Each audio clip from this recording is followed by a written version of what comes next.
वरनं आणि क्राईम ब्रांचच्या अधिकाऱ्यांनी खोट्या गुन्ह्यामध्ये मला गोवलं, त्याच्यामध्ये माझी बेदम मारहाण केली, मला टॉर्चर करण्यात आलं आणि त्या अनुषंगाने नंतर जेव्हा मी ह्याचा कबुली जबाब दिला किंवा मी ह्या गुन्ह्यामध्ये माझ्या कटाचा कबुली हे केलं, त्यावेळी मला सगळ्या दृष्टिकोनातून माझी हे करण्यात आली असं त्यांनी प्रखरपणे सांगितलेलं आहे.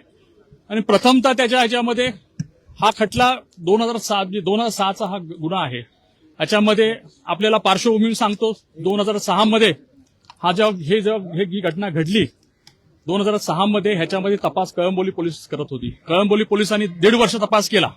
त्याच्यानंतर हा तपास क्राईम ब्रांच नवी मुंबई यांच्याकडे वर्ग करण्यात आला. कुणाच्या सांगण्यावरनं करण्यात आला तर मयताच्या नातेवाईकाच्या सांगण्यावरनं करण्यात आला.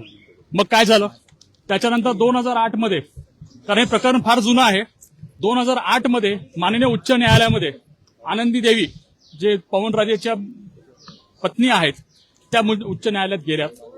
त्यांनी या प्रकरणामध्ये एक तानाजी पाटील, आपल्याला माहित असेल तानाजी पाटीलची नार्को ही पूर्णपणे मीडियावरती दाखवण्यात आली आणि उच्च न्यायालयात प्रकरण पेंडिंग असताना ही नार्कोची सीडी जी आहे ती बाहेर मीडियाकडे लीक करण्यात आली.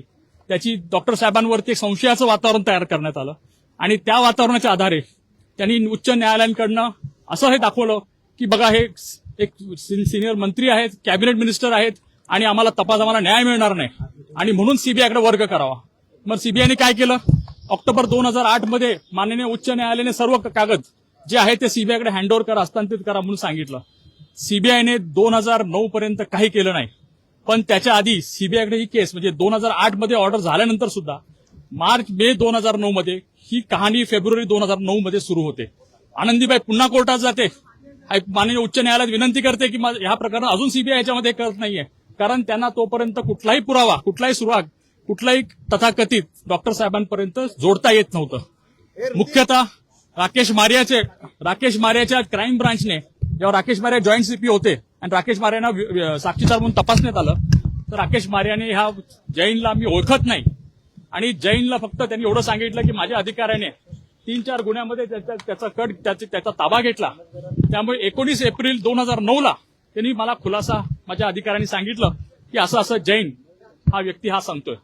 नुकतंच फक्त त्याचं तथाकथित म्हणणं होतं आणि पहिल्या दिवसापासून हा धादांत खोटं बोलणारा व्यक्ती आहे. राकेश मारियाने 5 मे 2009 पत्र लिहिलं.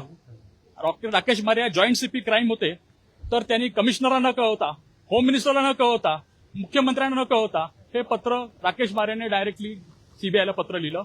त्याचा काही संबंध नसताना राकेश मारियाने का हस्तक्षेप केला त्याचं कारण समोर आली पाहिजे, त्याची चौकशी झाली पाहिजे.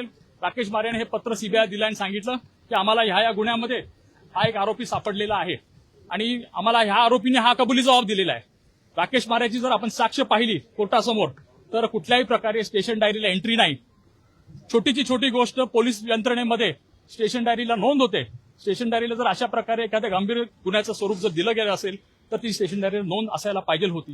राकेश मारियाने हे मान्य केलं की बाबा मी ती स्टेशन डायरी पाहिली नाही, कुठलेही कागद पाहिले नाही आणि ह्या जैन नावाच्या व्यक्तीला मी तुमच्याकडे हस्तांतरित करत आहे आणि तुम्ही लवकरात लवकर ह्याचा ताबा घ्यावा. त्यावेळी जैन अर्थरोड जेलमध्ये होता. 5 मे 2009 हे पत्र गेल्यानंतर सीबीआयचे अधिकारी काही करत नाहीत. सीबीआयच्या आयोने कोर्टासमोर जबाब दिलेला आहे की आम्ही जाऊन सहज चौकशी केली, कुठे अर्थरोड जेलला, या जैनला चौकशी केली आणि जैनला आम्ही सांगितलं अरे बाबा आम्ही आलो नाही 22 तारखेपर्यंत किंवा 25 तारखेपर्यंत, तर तू तुझ्या जामिनासाठी जा. जैननी मारियावरती हाही आरोप केला की मारियाने सांगितलं तुला सगळं मिळेल, फक्त जामिनासाठी तू अर्ज करायचा नाही. कुठल्या गुन्ह्यात तर क्राईम ब्रांचच्या गुन्ह्यात. आणि कुठले गुन्हे होते ते पाकिटमारचे, चोरीचे, खोट्या वेपनचे, असे काही गुन्हे त्यांनी दाखवले होते फक्त त्याचा ताबा ठेवण्यासाठी. आणि फेब्रुवारी 2009 पासून ह्याच्यावरती माननीय न्यायालयाने हे पूर्णपणे स्पष्टीकरण दिलेलं आहे की जैन जेव्हा म्हणतोय की 8 फेब्रुवारी 2009 पासून ते 25/2 पर्यंत माझा बेकायदेशीर ताबा ठेवण्यात आला, मला टॉर्चर करण्यात आलं, मला मारण्यात आलं, त्या अधिकाऱ्यांची नावं घेतो, पण सीबीआयने एकाही अधिकाऱ्याच्या किंवा क्राईम ब्रांचच्या ह्या तपासाबद्दल कुठली चौकशी केली नाही. त्याच्याबद्दल प्रश्न उद्भवतात की का चौकशी करण्यात आली नाही, काय घाई होती त्यांना. आणि फक्त जैनला सीबीआयने 25 मेला म्हणजे 25 मेला कोर्टात त्यांनी अर्ज केला. सो 5 मे पासून 25 मे पर्यंत सीबीआय का थांबली, काय त्यांच्यासमोर हे होतं.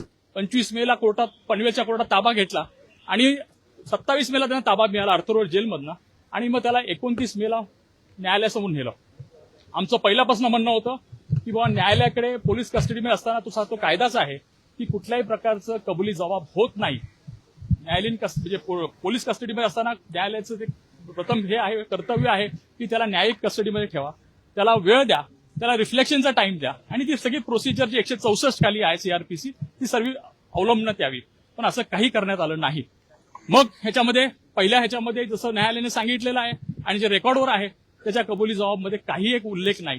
डॉक्टर साहेबांचा उल्लेख नाही, डॉक्टर साहेबांच्या बद्दल उल्लेख नाही किंवा त्यांना भेटल्याचा उल्लेख नाही.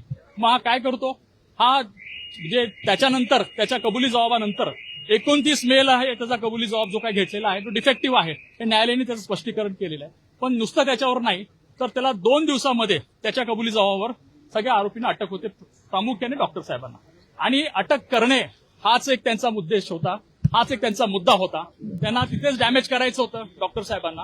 कारण तुम्हाला माहिती असेल मे 2009 मध्ये डॉक्टर साहेब लोकसभेचे खासदार म्हणून निवडणूक लढले, निवडून आले आणि केंद्रामध्ये मंत्री होणार होते. तर त्यांना कुठेतरी थांबवण्यासाठी त्यांच्यासाठी ह्या सगळ्या गोष्टी करण्यात आल्या आणि मग त्यांचं त्या प्रकारे हे केलं. तपासामध्ये त्याच्यानंतर त्यांनी तपास सुरू केला म्हणजे तथाकथित गाडीचं दाखवलं, गाडीची रिकव्हरी दाखवली, तुम्हाला हॉटेलच्या एंट्र्या दाखवल्या. त्या सगळ्या कोर्टाने ग्राह्य धरल्या नाहीत. कारण हा जैनच मुळात खोटारडा माणूस आहे, खोटं बोलत आहे, वारंवार आपले हे बदलत गेला. नुसतं एवढंच नाही तर त्यांनी कोर्टासमोर माननीय न्यायालयासमोर सुद्धा त्याची जबानी झाली, त्याची साक्षीदार म्हणून त्याचं माफीचा साक्षी झाला आणि त्याची जबानी झाली, त्याच्यात सुद्धा खोटं बोललेलं आहे. प्रत्येक वेळ तो बदलत जातो, प्रत्येक वेळ नव्यानं काही सांगतो, प्रत्येक वेळ त्याला हे करण्यात आलं. पण आम्हाला त्याच्यावरती गांभीर्यानं बघावं लागतं.